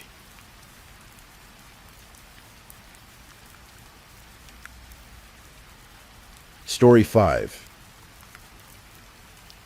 Tonight we're going to talk about a tragedy that shook Indianapolis to its core in the winter of 2021. Indianapolis, Indiana. A city known for its racing heritage, its Midwestern warmth, and its tight-knit communities. In January of 2021, the city was still grappling with the ongoing pandemic, the long winter nights, and the everyday struggles that came with uncertain times. But nothing could have prepared this community for what would happen on Adams Street in the early morning hours of January 24th. The neighborhood itself was quiet, residential, the kind of place where people knew their neighbors, where children played in yards during summer, and where the sound of lawnmowers on Saturday mornings was the loudest disturbance anyone expected. Houses lined the street with modest front porches, small gardens, and cars parked in driveways. It was the kind of neighborhood where you'd wave to someone taking out their trash, where block parties happened in summer, and where people looked out for each other. On Adams Street, in the 3500 block, there stood a house that looked like any other. Inside lived the Childs family. Raymond Childs Jr., 42 years old, was a music producer and the founder of Gestriel Records. He was a man who had built something from nothing, who believed in the power of music to transform lives. His wife, Kezzy, also 42, was the kind of woman who kept the household running, who made sure everyone was fed, who remembered birthdays and school events. They had created a blended family, bringing together children from different backgrounds into one home. Elijah, 18 years old, was on the cusp of true adulthood. His girlfriend, Kiara Hawkins, 19, was living with the family. She was 9 months pregnant, ready to give birth any day. They had already chosen a name for their son, Chaos. Rita, just 13, was still in middle school, navigating those awkward teenage years with the support of her family. And there were 2 younger brothers, Raymond III, who went by his first name, and Xavier, who was 15. The family was involved in their community.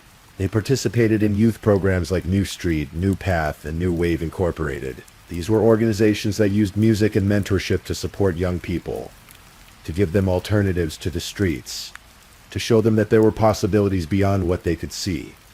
Raymond Jr. believed in giving back and using his success to lift others up. But behind the facade of community involvement, behind the music and the programs, there were fractures, there were tensions, there were struggles that no one outside the family could fully understand. Raymond Ronald Lee Childs III was born on October 30th, 2003. By the time our story takes place, he was 17 years old. But to understand what happened that January night, we need to understand the boy who came before the crime. Raymond's early childhood was marked by instability. He didn't grow up with his father. Instead, he lived with his mother. And according to later testimony, those years were filled with trauma. He witnessed his mother being physically harmed by boyfriends. He felt helpless, unable to protect her, unable to stop the violence that seemed to follow them from one relationship to another. For a young child, that kind of helplessness creates a wound that never fully heals. When Raymond was 12 years old, he moved in with his father, Raymond Jr., and his stepfamily. It should have been a fresh start, a chance to be part of a stable household. But the transition was difficult. Experts who later evaluated Raymond described him as having below-average intellectual functioning. He had difficulty finding the right words to communicate his thoughts, to express what he was feeling. Imagine being a teenager, already dealing with the normal confusion and intensity of adolescence, but without the tools to tell anyone what's going on inside your head. According to testimony from Dr. James Henry, a professor at Western Michigan University and an expert on childhood trauma, Raymond witnessed multiple instances of domestic violence involving his father as well. The cycle of violence he had known with his mother continued in his father's home. He was diagnosed with post-traumatic stress disorder, a condition characterized by intrusive thoughts and hypervigilance to perceive danger. In other words, Raymond's brain was constantly on alert, constantly scanning for threats, constantly preparing for the next explosion of violence. But from the outside, Raymond might have seemed like any other teenager. He had a girlfriend. He went to school. He lived in a house with his family. The trauma he carried was invisible, buried beneath the surface, waiting. Saturday, January 23rd, 2021. It was a cold night in Indianapolis, the kind of winter evening where you can see your breath in the air, where the darkness seems to fall, especially heavy. Raymond wanted to stay at his girlfriend's house that night. It's such a normal teenage desire, isn't it? To want to be independent, to make your own choices, to spend time with someone you care about. But his father said no. Raymond took his father's car without permission and went anyway. Think about that for a moment. 17-year-old boy testing boundaries, pushing against parental authority. It happens in households across the country every single day. Most of the time it results in a grounding, a lecture, maybe a loss of privileges. Most of the time it's just another chapter in the long negotiation between parents and teenagers. But this wasn't most of the time. When Raymond returned home after midnight, his father was waiting. The exact words that were exchanged between them have been lost to history. But we know the essence of the conversation. Raymond Jr. told his son that there would be consequences, that punishment would follow, and then everyone went to bed. The house fell quiet. Outside, the neighborhood slept. Inside, most of the family drifted into dreams, unaware that they were living their final hours. According to his girlfriend's later testimony, Raymond returned to her house sometime after going home. He had 2 bags with him, filled with clothes and shoes. He told her his father had kicked him out. She believed him. Why wouldn't she?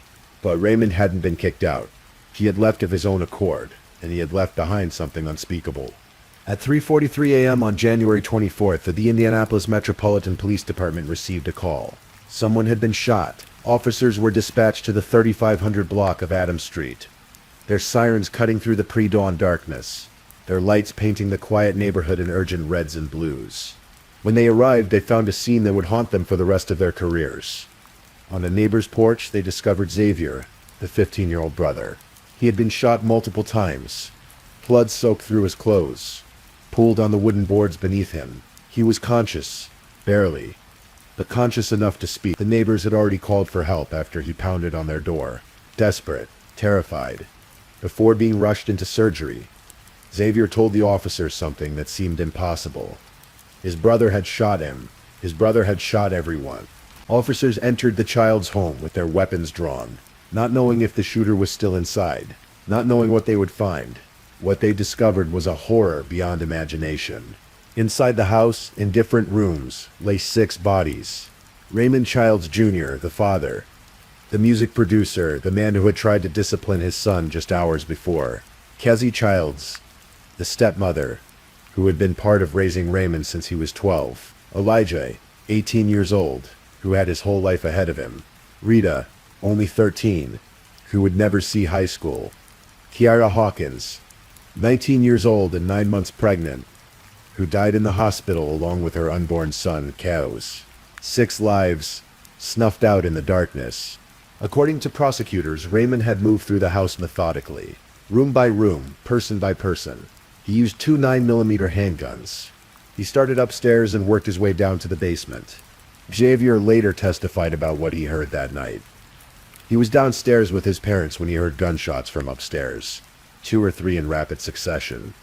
Then he heard his sister Rita scream that Raymond had shot Elijah.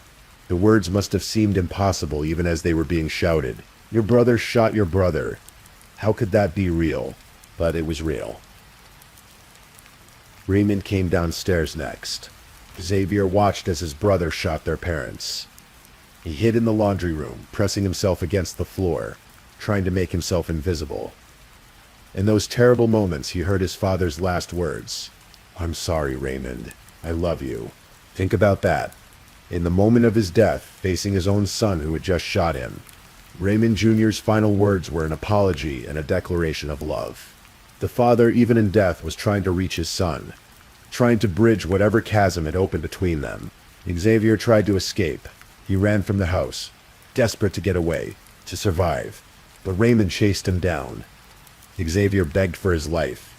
He pulled out money from his pockets, $44 soaked in his own blood, and offered it to his brother. "Please don't kill me," he pleaded. Raymond said nothing. He raised the gun and shot Xavier in the leg, causing him to fall. Then he shot him again. And then Raymond left, leaving his youngest brother for dead on the cold ground. But Xavier survived. Wounded, bleeding, terrified, he managed to drag himself to a neighbor's porch. And when the police arrived, when they asked who had done this, Xavier gave them the answer that would set everything in motion. Raymond Childs. As the sun rose on January 24th, Indianapolis woke to news that would stun the entire city. A mass shooting. A family nearly wiped out, and the suspect was one of their own children. Raymond, meanwhile, was at his girlfriend's house. When alerts about the shooting began appearing on her phone, she asked him if he knew anything about it. He said no. He acted as though he was just learning about the tragedy, as though he hadn't been the one to create it. Later that morning, she convinced Raymond to go to the crime scene. Family members were gathering there, trying to understand what had happened, trying to make sense of the impossible. Raymond was nervous about going. She later told police when they arrived and he saw the police tape, the emergency vehicles, the gathering crowd, he began to cry. She said he acted a clown, behaving in ways she had never seen before. But even as Raymond put on this performance of grief, police were already closing in. Extended family members had found the murder weapons and turned them over to authorities. By that evening, less than 24 hours after the shootings, police tracked Raymond to a relative's house on Wyatt Drive. He was arrested without incident and taken into custody. The community was reeling. Indianapolis Metropolitan Police Chief Randall Taylor called it the city's deadliest mass shooting in over a decade. Marion County Prosecutor Ryan Merce stood before cameras and spoke about the unimaginable loss, about gun violence taking too many lives, about the need for justice. A GoFundMe was set up to help with funeral costs. The community donated over $32,000, trying to help in the only way they could. 6 caskets would be needed. 6 lives to celebrate and mourn. Raymond Jr., Kezzy, Elijah, Rita, Kiara, and baby Chaos, who never got to take his first breath outside his mother's womb. Raymond was charged as an adult with 6 counts of murder, 1 count of attempted murder for shooting Xavier, and 1 count of carrying a handgun without a license. Because he was 17 at the time of the crime, prosecutors could not seek the death penalty, but they could ask for life without parole. Raymond entered a plea of not guilty. He was assigned a public defender, and the legal process began its slow march toward justice. But the path would not be straightforward. The first trial began in July of 2024, more than 3 years after the murders.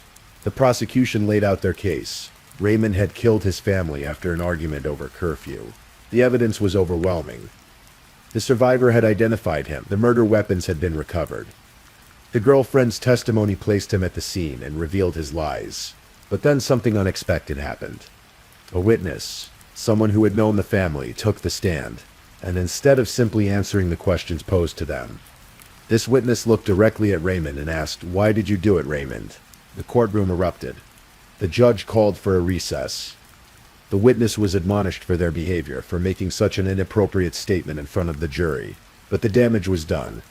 The judge had no choice but to declare a mistrial, so they started again. In October of 2024, a new jury was seated.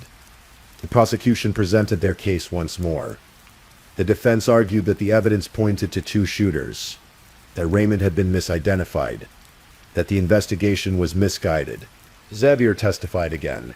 Now 18 years old, he had to relive that horrible night in front of a room full of strangers. He described hiding in the laundry room, hearing his father's last words, being chased down and shot by his own brother, begging for his life with blood-soaked money in his hand.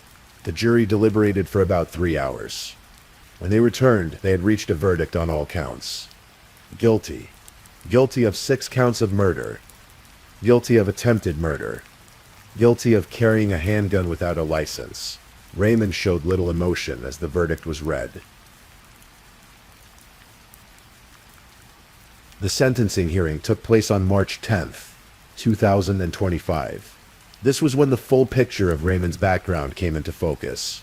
Dr. James Henry, the trauma expert, testified about his evaluation of Raymond. He described the complex trauma Raymond had experienced throughout his childhood and adolescence, the domestic violence he had witnessed, the intellectual limitations that made it hard for him to process and communicate his emotions, the PTSD diagnosis that meant Raymond's brain was constantly in survival mode, constantly perceiving threats even where none existed. The defense asked the judge to consider Raymond's age at the time of the crime, barely 17. They asked for consideration of his mental health struggles, his PTSD, his history of exposure to abuse and violence. They argued that the evidence didn't show premeditation, that Raymond hadn't planned to kill his family. Instead, they suggested years of complex trauma had created a perfect storm. And that night, everything had exploded. But the prosecution painted a different picture. They emphasized the methodical nature of the killings, room by room, person by person. They talked about Raymond chasing down his younger brother and shooting him after Xavier had begged for his life. They spoke of the 6 victims who would never come home, never celebrate another birthday, never achieve their dreams. Raymond spoke briefly at his sentencing. "I lost family just like everyone else did," he said. "I'm not no murderer. I'm not no killer." But the judge disagreed. The sentence was 6 consecutive life terms, plus additional years for the attempted murder and weapons charge.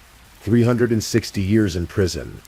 Raymond Childs III, now 21 years old, would spend the rest of his life behind bars. He would never walk free. He would never have a family of his own. The life he had destroyed so thoroughly included his own. Marion County Prosecutor Ryan Mears issued a statement. The defendant brutally murdered 6 people: his father, stepmother, older brother, younger sister, his older brother's girlfriend, and her unborn child. There is no penalty that could ever reflect the harm and unimaginable loss caused by the defendant's actions. As you lie there in the darkness, listening to this story, you might be wondering how something like this could happen. How could a dispute over curfew escalate to the murder of 6 people? How could a 17-year-old boy kill his own father, his own siblings, a pregnant woman he must have known, a baby who had done nothing to anyone? The truth is, there are no simple answers. Raymond's story is a tragedy built on layers of other tragedies. The violence he witnessed as a child, the trauma that shaped his developing brain, the intellectual limitations that made it hard for him to process emotions or communicate effectively, the PTSD that kept him in a constant state of hypervigilance and fear, argument at night that somehow triggered everything that had been building for years. But acknowledging these factors doesn't excuse what Raymond did. It doesn't bring back Raymond Jr. or Kezzy or Elijah or Rita or Kiara or baby cows. It doesn't heal Xavier's physical and emotional wounds. It doesn't undo the trauma that rippled out through the community, through everyone who knew the family, through everyone who heard about what happened and had to reckon with the reality that sometimes the call is coming from inside the house. There are families like the Childs family in every community. Families that look fine from the outside, but are struggling with invisible wounds on the inside. Families where trauma is passed down like an heirloom, where violence is learned and repeated, where mental health struggles go unaddressed until something breaks. What happened on Adams Street that January night was a failure of many systems. It was a failure to recognize and adequately treat trauma in children. It was a failure to provide sufficient mental health resources. It was a failure of communication within a family, and ultimately it was the catastrophic failure of one young man who made a choice that destroyed everything. Throughout all of this, we should remember Xavier, the boy who survived, the teenager who lost his entire family in one night, who watched his brother murder his parents, who begged for his life and was shot anyway, who managed despite his wounds to get help and identify the shooter. Xavier is the one who has to live with the memories of that night for the rest of his life. He's the one who has to figure out how to move forward when everything he knew was taken away. He's the one who will have birthdays and holidays without his family, who will hit milestones without anyone there to celebrate with him, who will carry the survivor's burden of wondering why he lived when everyone else died. The strength it took for him to testify, not once but twice against his own brother, is almost incomprehensible. To relive those moments in a courtroom, full of strangers, to describe his father's last words, to admit that he offered his brother money to spare his life. That kind of courage deserves recognition. Indianapolis Police Chief Randall Taylor called this the city's deadliest mass shooting in over a decade. But the impact went far beyond statistics. The community had to grapple with the reality that this kind of violence could happen anywhere. Even in a quiet neighborhood, even within a family. The extended family had to navigate their own grief and confusion. These were relatives who had known Raymond his whole life, who had tried to support the blended family, who had taken him in after the murders only to have to turn him into police. They were mourning 6 people while also having to reconcile that someone they loved had committed these murders. The first responders who arrived at that scene will carry it with them forever. The neighbors who heard the gunshots, who opened their door to find a bleeding teenager, who looked out their windows to see police cars and ambulances filling their quiet street. They all became part of this story whether they wanted to be or not. Raymond Childs Jr. was a music producer. He founded Gestriel Records because he believed in the transformative power of music. He worked with youth programs that used music and mentorship to give young people opportunities, to show them different paths, to help them imagine better futures. The irony is almost too painful to contemplate. Here was a man who dedicated himself to helping young people, who understood that many kids needed guidance and support and second chances, and his own son living under his own roof was struggling in ways that Raymond Sr. either didn't see or didn't know how to address. When Raymond Jr. died, so did his music, his programs, his vision. The work he had built stopped. The young people he had been mentoring lost a guide. The music he would have produced will never be heard. The lives he would have touched will never feel his influence. As we come to the end of this story, I want you to take a moment. Notice your breathing. Notice the weight of your body against your bed. Notice the darkness around you, protective and safe. The story of Raymond Childs III and his family is a tragedy without redemption. There's no moment where everything makes sense. No revelation that helps it all fit together neatly. There's just the before and the after. Before that January night, these were people with lives and dreams and futures. After, they were victims and a perpetrator. Statistics in a criminal justice system. A cautionary tale about the consequences of untreated trauma and uncontrolled violence. 6 people died that night. A 7th was wounded. An 8th, the shooter, destroyed his own life as thoroughly as he destroyed everyone else's. And countless others, the extended family, the community, the first responders, were forever changed by what happened in that house on Adams Street. If there's anything to take from this story, perhaps it's this. Violence begets violence. Trauma, left unaddressed, doesn't disappear. It festers and grows and waits for a trigger. Mental health matters. Communication matters. Recognizing when someone is struggling, truly struggling, matters. But tonight, those lessons can wait. Tonight, you can simply rest.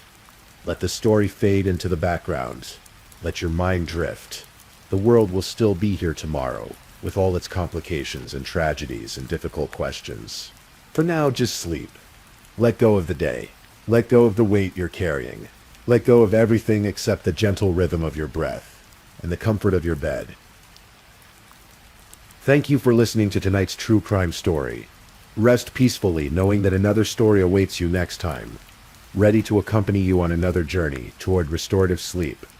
But if you're still awake, don't forget to like and subscribe so you don't miss our next true crime stories. And until next time, stay safe and take care. Good night.